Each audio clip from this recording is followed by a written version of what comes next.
mice usually have a few things that are unique to the gaming mouse market. These things are like adjustable DPIs, drivers for specific mice, polling rates, upgraded optical sensors, and in the case of the Roccat Leadr mouse, lots of buttons. Now the Roccat Leadr is one chunky mouse, but the size compared with the charging dock, wireless capabilities, and a very nice price does make this a strong offering into the gaming market. Now with this being one chunky mouse, ideally you have to use a palm grip, so that it will feel very strange for anyone to come along that wants to use it with some kind of claw grip. It has to be used with a palm grip where your palm sits on the hump of the actual mouse itself. Now there are a vast number of buttons that you can get lost in, but it does offer some full customizable features as well. I will let you know now that this is for a right hand use. It's not for left hand, it's not ambidextrous, and because of the different cutouts on either side of the mouse, it won't fit in your left hand, it will just be impossible. So the actual mouse itself is made out of plastic, pretty much the whole entire thing. It means it is very light. There's no adjustable weight system inside the actual mouse itself, which is a bit of a shame. I would have liked to have seen that being implemented here, as Logitech do that so well with some of their more expensive mice, and it all just means that if you like a heavier mouse on the desk, then you've got that option to use that. The actual stand itself is made out of plastic as well, but the actual base of the stand is very heavy, so that is a very weighted design, and if you knock that, it's not going to go very far very easily. So it's just a very nice setup. Now this is very chunky. Of course, you're going to have a bit of space on your desk, but it does actually make, I think, the mouse look quite good when it's sitting on your desk as well. So yeah, I think that's a really nice designed mouse. Setup of the mouse was actually pretty easy as well. All you had to do, or all I had to do, is plug the dock into my laptop or my desktop, download the Roccat Swarm app that you can get from Roccat's website, and there are plenty of ways to get there on each product. There is only one Swarm app, so you won't get lost. You had to then click this connect button, which is on the bottom, which connected the mouse to the actual charging station itself, and then that's the wireless connection sorted.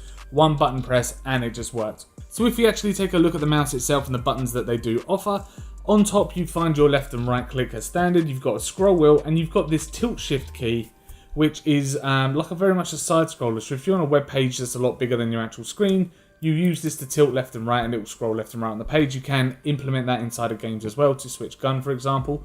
The left hand side and the right hand side have 4 buttons that you can see down the side. Now the left hand side, I will say, is dedicated as default to switching your DPI. So if you've got various profiles set on your actual driver software, which we'll go through in a moment, you can change the DPI rates using those 2 buttons there. The buttons on the right hand side of the mouse, as you look at it, are fully customizable in-game, so you can have something like throw grenade. It is a bit of a stretch to get your middle finger, generally like this, over to these buttons and to use them comfortably, but they are there for secondary tasks that you find in games like throw grenade or use, for example. So going down the left hand side of the mouse where your thumb will sit in this kind of groove here are 2 thumb buttons that you've got, which again are fully customizable inside the driver or inside of games. You've got this scroll, which is a secondary scroller, and at the very bottom you have an adjustable profile button. So if you've again got several profiles that use various different settings like color for a particular game, or different polling rates, or different sensitivities on the actual optical sensor, and lift distances, then you can change the profile just by clicking that button and it will cycle through the various profiles for you. So in a total you have 10 customizable buttons and 2 scroll wheels on the mouse as well. So at first I found the mouse a little intimidating, and that's coming from a SteelSeries Rival 310 that I was using prior to this one. It was a little bit intimidating because of the number of buttons, but I was soon got used to actually this setup, and it's very natural to use the buttons now on the actual mouse and to be able to get there quick enough to pull off an action in game. Now one of the issues I did have with button placement on the mouse is the fact that the side scroll is very close to the thumb buttons, and I just kept tapping it. Every time I wanted to stretch to those thumb buttons, I kept tapping it. Now by default inside of games, this scroll is generally matches what this scroll is doing, so it's very much change gun usually in a first person shooter, zoom in and out of the map. I had to lock off when I was playing Heroes of the Storm, for example. I had to disable camera zoom because I just kept tapping it and it was just getting annoying. In-game as well, I want to change weapons with this. I don't want to use this side scroller, so I have to disable that as well. But you do get used to it being there, so it didn't happen as often as it did at first, but it's just generally a little bit too close to me for the thumb buttons. I would rather the thumb buttons really be on the actual groove so I could rest my thumb on those particular buttons and just press when I needed to press those buttons. So the actual performance of the Roccat Leadr gaming mouse was absolutely superb and very, very accurate to use. I must admit, I got a few more kills on Battlefield 5 than I would have done using another mouse. I don't know if that's because I'm too busy thinking of which buttons to press on the keyboard. Now that I don't need that and everything's on the mouse, it's just a little bit easy, but I don't know, I just felt as if everything just went a lot smoother and my aim was a lot better and a little bit more accurate. Now on the bottom is a Pixar Owleye 12,000 DPI sensor, which is extremely huge, and I don't know why anyone would want to use 12,000 DPI unless you can manage the smallest of movements with your mouse to get across the screen. I suppose if you're using several screens, if you've got 3 screens set up in front of you, getting from one screen to the next, 12,000, yeah, that's just a quick movement to get from there to there. But on one screen, I found that far too sensitive. And generally with my gaming and my playstyle, I was floating around, I would say around 600 as my low end, around 1200 as my mid, and around 2000 as my top. And I just switched between them depending on the task I was doing in game. And if I was playing something like League of Legends or Heroes of the Storm, for example, then using a higher DPI made it a lot easier to get my mouse from one end of the screen to the other to make quick snap reactions. But not so much in a first-person shooter. I had to knock that down to 1200 and then 800 when I'm sniping, because I like to be able to make big movements when I'm sniping just to get those kills, rather than making minute movements and my scope just ends up flying away. I don't want that. So that's my setup. You can change that, as I say, between, I don't know, low end being 200 maybe, 400, anything lower than that, you're not going to be able to play a game unless you've got a desk the size of my table to make one super arc. And you're not going to be able to play a game with that low. So 800 is a very, very good starting point, I think. And then 2000 as my top, yeah, I'm happy with that. Now, as I said earlier, it comes with this very, very nice charging dock, which actually acts as, I believe, the wireless sensor as well. And to charge the mouse, you've got 2 prongs on the bottom here, which match up with 2 prongs in this kind of flat that sticks out. And then it just sits there very comfortably as really a showpiece, a piece of art on your desk. It looks very, very smart. On the actual charging dock, you've got this Roccat logo that glows in blue, and you've got a battery indicator which flashes when it's charging, depending on how much battery is left in there. Now, the biggest issue I found is on this box here, it says that you have 20 hours of battery to use within the mouse. Now, I tend to use my mouse on, let's say, a working day in the week. I would use my mouse in the evenings.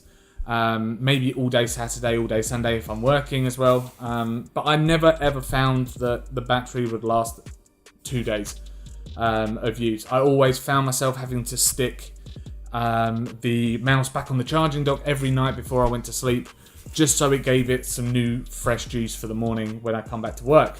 Now, the nice thing about the actual mouse is if you do run out of battery throughout the day, there is this micro USB cable on the back of the charging dock, which does fit directly into the front of the mouse. Now, on the cable there are cutouts, so it can only go in one way, but you just have to, I don't know, wiggle the mouse around to find which way it does go in. Obviously it's not that way, it's that way, but there you go, you have one now wired mouse. So if you do end up running out of battery and you still need to work on the actual computer that you're working on, then this is a very, very nice way to be able to continue working.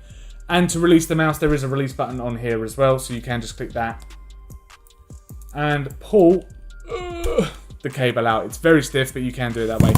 And there you go. And then plug it straight back into the charging dock when you're ready to charge. And simple as that.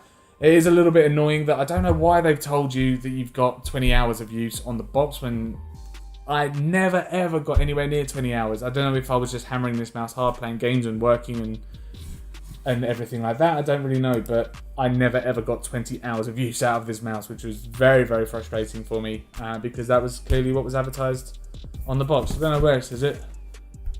Small print somewhere. I don't really know. No idea. In the small print, you heard it here. 20 hours, lie. So overall, I think the Roccat Leadr mouse for style, functionality, and performance is absolutely superb, and it's definitely able to keep up with the top competitors out there from the likes of Logitech, Razer, Corsair, SteelSeries, you name it. I think this is a very, very good contender for that top spot. Yes, it does take a little bit of getting used to, as there are so many buttons on this mouse to be able to press. You have definitely got to get used to the actual setup of the mouse itself, but because Roccat have given you such in-depth customization options. You can turn on and off whatever you want. So if you don't want that side scroll, you don't need to use it. If you don't want the DPI buttons to be the DPI buttons, they don't need to be, and you can switch everything on and off as you like inside the Roccat Swarm driver, which, yes, is a little bit complex to look at that driver at first, but you'll get used to it, and it's a nice bit of software, I think. But thank you very much for checking out our video review of the Roccat Leadr gaming mouse. Please do hit that like button if you enjoyed this video. Please do subscribe to keep up with all of our latest tech and gaming videos. And also let us know in the description what you think about this Roccat Leadr mouse, whether it's for you, whether you like the wireless capability or you're much more of a wired type person, whether you want to spend... Oh, it costs around £65 just to let you know on the market. I'll leave a link to our Amazon affiliate link if you can click that. If you want to purchase this mouse, click that. That would help us out a lot. Yeah, let us know in the comments what you think. Thank you very much for watching, and we will see you in the next video. Drivers that go with each mouse. Oh, these things are like... Gaming mice usually have some unique character. Gaming mice usually have a... Now, being a chunky bit of kit, the Roccat Leadr has to be held with a palm grip. Now, that is where... Now, being a chunky bit of kit... Now, being quite a chunky bit of... So if you take a... So, oh, there you go. Rockat's flashing. Don't know why. Maybe I need to click pairing on here as well.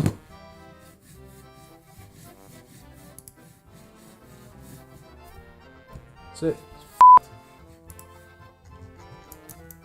No, we got it back. Of course we got it back.